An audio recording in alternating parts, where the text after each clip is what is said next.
Goeiedag, my naam is Jaco Pieter, baie welkom hier by in 'n Netedop. Ons gesels vandag oor wedergeboorte en doop met die Heilige Gees. Van die temas wat vir ons as gelowiges natuurlik baie belangrik is. Alles in die lewe begin by ons wedergeboorte of wanneer ons in ons lewe die Here Jesus in ons lewe toelaat. 'n Wedergebore Christen het sekere spesifieke eienskappe wat hoort in die koninkryk van God. Ons lees van wedergeboorte in Johannes 3 wanneer Jesus vir Nikodemus sê dat hy van bo af gebore moet word. Met ander woorde, hy moet 'n pa kry, 'n ouer wat in die hemel is, van waaraf hy kom. En daarmee verwys Jesus natuurlik dan dat die Vader in die hemel sy pa word, sy vader word as hy tot bekering kom, tot wedergeboorte kom. Want jy moet van bo af gebore word, sê Jesus. En van bo af gebore beteken dan, ek het 'n nuwe koning, 'n vader wat 'n koning is, wat 'n redder is, wat 'n verlosser is. En dan's Nikodemus onseker en vra, maar hoe kan ek van bo af gebore word? En dan praat Jesus met hom verder. En ons leer uit hierdie wedergeboorte dat wanneer ons wedergebore word, dat ons as mens heeltemal van voor af begin soos 'n babietjie. Daarom dat Paulus kort terug verwys na die babietjie, die melkkos en Hebreërs skryf daaroor dat ons nie meer melkkos gebruik nie. En dan weet ons 'n babietjie moet van voor af leer kruip en loop en praat en gewoontes aanleer en sterker word en oefen en 'n klomp dinge doen. So wanneer jy wedergebore word, moet jy van voor af leer om 'n klomp dinge te doen. Stefan Joubert verduidelik metanoia so mooi. Metanoia is 'n Griekse begrip en dit gaan oor die totale nuwe lewensingesteldheid op die wêreld. Met ander woorde, 'n totale lewensverandering. My kultuur verander, my denke verander, my ingesteldheid in die lewe verander. Ek leer nuwe gewoontes, nuwe kultuur, nuwe gedrag, nuwe waardes aan, want my wêreldbeeld het nou vol geraak met die evangelie van God. God se evangelie het my gevul. En dan die Heilige Gees maak ons vol. Die oomblik wanneer ons wedergebore word, dan is die Heilige Gees in ons en die Heilige Gees begin beheer oor ons neem. En dan sien 'n mens natuurlik die vrug van die Gees wat ek dink die heel belangrikste is waaroor 'n mens moet gesels as jy oor die Heilige Gees praat, wat gaan oor liefde, vreugde, vrede, geduld, goedhartigheid, sagmoedigheid, nederigheid, selfbeheersing. En in die eerste plek dat ons dit moet najag, want vanuit dit leer ons by Paulus in 1 Korintiërs 12 die gawes. Want 1 Korintiërs 13 praat oor liefde as die allerbeste gawe. Daarmee sluit hy hoofstuk 12 af. En dan in 1 Korintiërs 14 het hy die orde reëlings oor die spreekentale en dat wanneer daar 'n taal gepraat word, sekere vereistes gestel word. En dan sit hy vir ons die spreekentale in perspektief, juis omdat dit soveel polemiek in die Korintiër gemeente veroorsaak het.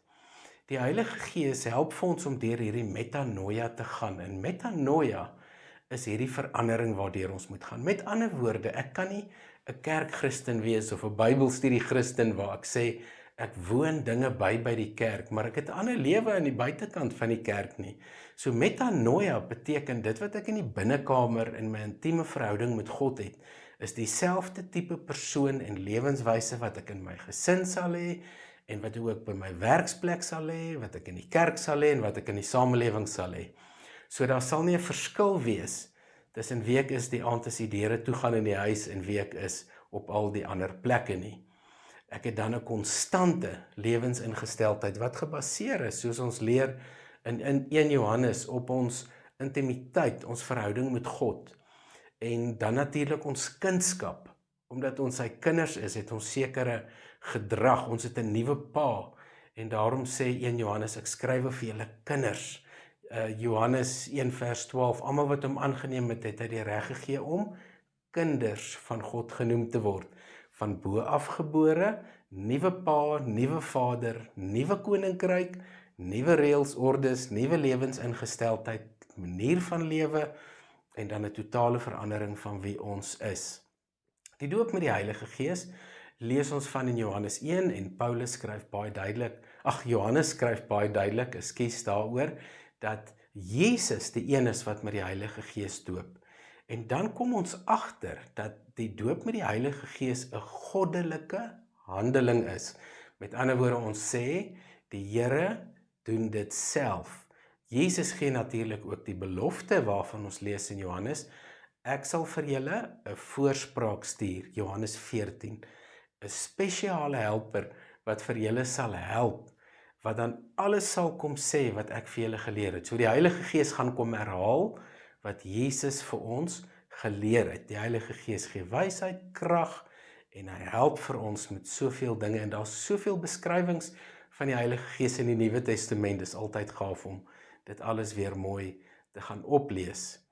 Die Heilige Gees se doop, het ek eendag gehoor, is soos wanneer dit kan vergelyk met die waterdoop. Die waterdoop is die afwassing aan die buitekant. In die antieke tyd weet ons natuurlik, hulle was by 'n woestyngedeelte, dit was stowwerig, dit was vuil, en daarom het hulle in die Nuwe Testament die doop gesien as 'n afwassing van vuilheid aan die buitekant, en ons weet natuurlik dis die afwassing van die sondes, wat ons vandag van weet, wat die doop is, en dan die doop met die Heilige Gees, het iemand vir my verduidelik, kan jy net om min of meer dalk 'n klein idee te kry, kan jy dit vergelyk met 'n pekel, met pekelwater, en dan nou 'n komkommertjie of 'n eitjie wat jy daar binne in sit, want die oomblik as jy die eitjie daar insit om gepekel te word, dan begin die ei met die tyd, stukkie vir stukkie al meer die pekelwater se smaak en intensiteit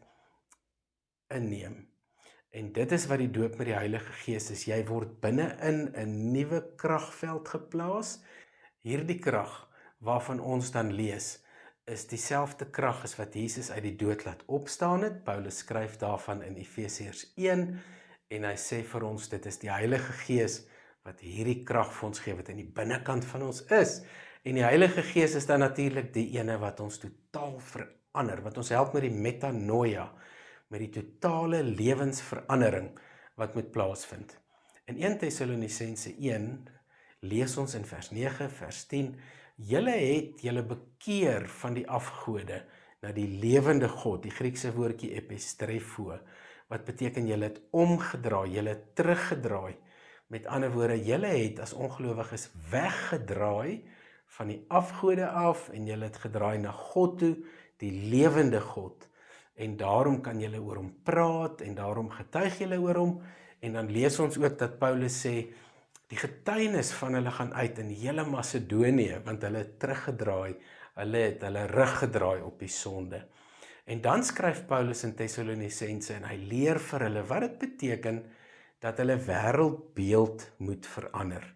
Die wêreldbeeld word op 'n klomp verskillende maniere natuurlik gevorm, maar een van dit is wat ons in ons gedagtes het en die ander in ons harte. So die ervaringswêreld aan die buitekant, dit informasie, ervarings en gebeurtenisse, dit maak ons gedachtewêreld vas, dit maak ons emosiewêreld vas. 'n Goeie voorbeeld daarvan is sondige ervaringswêreld, gee vir jou sondige gedagtes, laat jou hart besig wees met kwaad en wraak en haatheid, en dan is jou wêreldbeeld dan een wat waardes uitstoot van haat en wraak en skelmgheid, die keuses word gewys en die gedrag wys alles, sê Paul Hiebert in sy boekie oor die mens, wanneer hy skryf oor die antropologie. Met ander woorde, so wanneer ek bekeer, of wanneer ek my lewe lank in 'n Christelike opset is, en Jesus is my verlosser, ek het dit om aangeneem, ek is sy kind, wat dan gebeur is my ervaringswêreld verander, want ek hoor die evangelie, ek lees die evangelie, ek woon geleenthede by wat daar kerkmense is, wat ek ervaar hoe God werk, ek bid vir mense, my ervaringswêreld verander, ek praat met die Here, ek kry gebedsverhoring in my lewe waarvan ek kan getuig, ek neem waar hoe mense tot bekering kom en hoe die Here mense se lewens verander en dit verander my hart. En dan leer ek in die Nuwe Testament en in die Ou Testament dat liefde tot God die belangrikste is en liefde vorm dan die gevoel in my hart, in my ervaringswêreld en dan gaan ek dit in my lewe gaan ek dit gebruik. My gedagtes begin verander. Die Here gee vir my nuwe gedagtes. Paulus sê Romeine 12, jy moet God toelaat om jou gedagtes te vernuwe, gelykvormig te raak aan sy wil. Ons leer God se wil ken in die Bybel. Jesus byvoorbeeld al sy woorde spel God se wil vir ons so duidelik uit. En dan wanneer ons nuwe hart van vleis, wat ons ook van in Esegiel lees, en ons nuwe gedagtes, wat ons gehoorsaam maak, 2 Korintiërs 10 vers 3 tot 6, al hierdie gedagtes gehoorsaam aan Christus, en hierdie twee kom by mekaar, dan het ons 'n Bybelse wêreldbeeld en 'n wêreldbeskouing wat gelykvormig is aan dit wat die Here wil hê, die wêreld mee moet lyk, en hoe ons dan lyk as wedergeborenes. En die Heilige Gees is die een wat ons vorm in ons gedagtes en in ons harte. En op die einde van die dag, hoe weet ons is Christene? Die manier wat ons optree, die manier wat ons teenoor gelowiges praat, agter hulle rug praat, die manier hoe ons teenoor ongelowiges optree, die wyse wat ons bereid is om te getuig en die goeie nuus oor te dra, en dan natuurlik ook ons teenwoordigheidsgetuienis, hoe ek optree in situasies waar daar allerlei dinge gebeur wat verkeerd is, of my optrede teenoor ongelowiges, of as ek in 'n ongelowige wêreld omstandighede lewe en werk, hoe ek my gedra, hoe ek konflik hanteer, en daarvan gaan ook 'n getuienis, omstandigheidsgetuienis, verbale getuienis, en dan ook my dissiplinêre getuienis, wanneer ek sê ek is iemand wat kerk bywoon, ek is iemand wat gaan bid, ek is iemand wat Bybel lees, en ek is iemand wat eers met die Here hieroor gaan praat. En dan leer ons dat wedergeboorte elke dag in ons lewe moet plaasvind, want ons moet elke liewe dag dit laat plaasvind in die opsig, dat ons moet besef, ons het 'n Pa in die hemel, ons het 'n Vader, en daarom dat Jesus in Matteus sê, ons Vader wat in die hemel is. As jy nog nie Jesus in jou lewe aangeneem het nie, is dit dalk nou 'n goeie tyd, en wil jy dalk nie nou, net vir die Here Jesus om jou verlosser te word, dat jy hom aanneem, dat jy volgemaak word met die Heilige Gees, en dat jy God se wonderlike liefde en teenwoordigheid kan ervaar. Die Here seën vir jou baie ryklik.